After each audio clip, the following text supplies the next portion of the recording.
क्या आप को लग रहा है कि नेशनल कॉन्फ्रेंस जो वादे किए थे, आपको लग रहा है कि नाकाम हो रहे हैं, कि आपको लग रहा है कुछ हो सकता है? देखिए, जिस तरीके से लोग इस वक्त सोशल मीडिया पर उनके बारे में कह रहे हैं, मेरे ख्याल में हमें वो ज़्यादा कहने की ज़रूरत भी नहीं है। जब उनसे पूछते हैं तो वो कह रहे हैं जम्मू कश्मीर की तबाही के लिए पीडीपी जिम्मेदार है, क्या कहें? देखिए, उसका मैं कई बार जवाब दे चुका हूँ। मतलब बीजेपी को हमने नहीं लाया, बीजेपी यहाँ पहले जिंदा थी।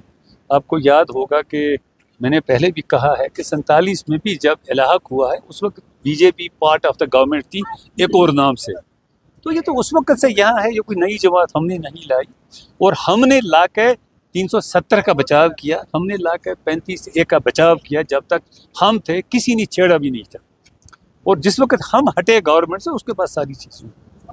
लगातार कल से भी जो है नेशनल कॉन्फ्रेंस को घेरे में ले रखा है। जिस तरह गुलमर्ग में एक फेस्ट हुआ, यानी कि वो फैशन शो हुआ, माह रमज़ान का मुक़द्दस महीना चल रहा था, तो आप उसमें कोई टिप्पणी करेंगे? देखिए, उसमें बहुत कहा चुका है, नहीं करना चाहिए था। माह रमज़ान का महीना था, बड़ी चीज़ें हो गई, नहीं करना चाहिए था। गवर्नमेंट ये नहीं कह सकती हमें पता नहीं है। मतलब चीफ मिनिस्टर साहब का बयान आया कि मुझे इसका पता नहीं है, लेकिन वो तो नहीं कह सकते, न कहने चाहिए उन्हें। ये चीज़ें मतलब उनको नहीं करनी चाहिए। कोशिश करनी चाहिए कि लोगों के इज़्ज़त का ख्याल रखें, लोगों के जज्बात का ख्याल रखें, उनको ये करना चाहिए। नाज़रीन आदाब, नाज़रीन आप देख रहे हैं न्यूज़ 18 नेटवर्क। मैं हूँ आपका मेज़बान याह्या सुल्तान। नाज़रीन, आज हम कुपवाड़ा ज़िले के एक दूर अफ्ताद इलाके श्रीनगर से 130 किलोमीटर की दूरी पर डटनाड़ श्रांठ इलाके में मौजूद हैं, जहाँ पर इस वक्त पीडीपी के senior leader advocate Abdullah Khan और जनरल सेक्रेटरी पीडीपी, उन्होंने खुद आज यहाँ पर दौरा किया, क्योंकि मुसलसल बारिशों की वजह से यहाँ पर ज़मीन धंसने के वाक़यात रोनुमा हो चुके हैं, और जिसकी वजह से यहाँ पर कई रिहायशी मकान इस वक्त खतरे में हैं और वो लोग काफ़ी परेशान हैं। लेकिन साहब, मुसलसल बारिशों की वजह से यहाँ पर ज़मीन धंसने के वाक़यात रोनुमा हो रहे हैं, लोग काफ़ी परेशान हैं, खौफज़दा हो चुके हैं, कह रहे हैं इंतज़ामिया नहीं आ चुके। तो आप पहले ये सियासतदान है जो यहाँ पर पहुँचे, तो क्या कहें? देखिए, जहाँ तक इस जगह का ताल्लुक है, जो आपने भी देखी, मैं इस वक्त खुद भी देख रहा हूँ, तकरीबन 8-10 मकान वो हैं जिन्हें बिल्कुल इमीडिएट ख़तरा है। बल्कि एक मकान में जो लोग रह रहे थे, बस रहे थे, उनको वहाँ से भागना पड़ा।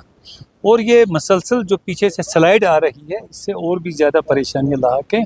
और मुझे लगता है कि जितने भी घर स्लाइड की जद में आएंगे, शायद उनको मकान छोड़कर भागना पड़ेगा।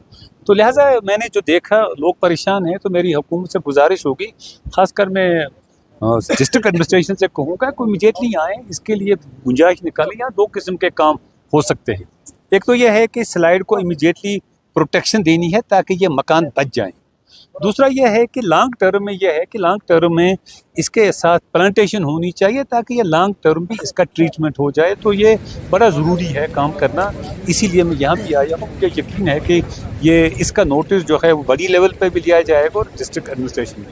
लेकिन इसके अलावा मैं एक दो चीज़ें यहाँ जो मैंने लोगों से बात की, जो लोगों ने मुझे कहा, एक दो परेशानियाँ और लाक हैं। एक तो यह है कि लोगों को बिजली की बिलें काफ़ी ज़्यादा आ गई हैं, 30,000 40,000 कहें कि लाख भी बिल आ गई है। लोग ना बिजली की बिल दे सकते हैं ना उस लायक के। हालांकि हुकूमत का वादा ये था कि वो मुफ्त बिजली देंगे। मुफ्त का यह है कि कम से कम ये बिलें ही इनकी माफ़ कर दें। इसी हद तक अगर वो फ़िलहाल कर सकते हैं तो बेचारे ये इत्मीनान का सांस ले सकते हैं। एक और परेशानी इनकी यह है कि जो राशन इनको नेशनल स्कीम में मिलते हैं 5 किलो, वो किसी को बराबर होते नहीं।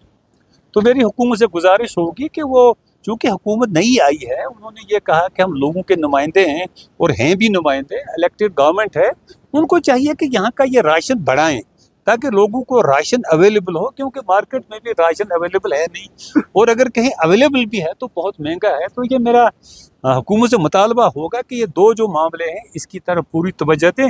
ये मसला यहाँ इस तरह इसी एरिया का नहीं है, ये सारे डिस्ट्रिक्ट का है, बल्कि काफ़ी एरिया का मामला ही है जो मैंने आपके सामने कही इस वक्त। साहब, अगर सियासी तौर कुछ बातें आपसे करने की कोशिश करेंगे यहाँ पर, जब से सरकार आ चुकी हैं, 5-6 महीने हो गए हैं सरकार, या 3-4 महीने, तो वो हैं कि हमने जो वादे उन्होंने किए थे, जो आपने खुद भी कहा गैस मुफ्त होगा, बिजली मुफ्त होगी, तो एज ए अपोजिशन लीडर, यानी कि आप अपोजिशन जमात के लीडर हैं, क्या कहेंगे?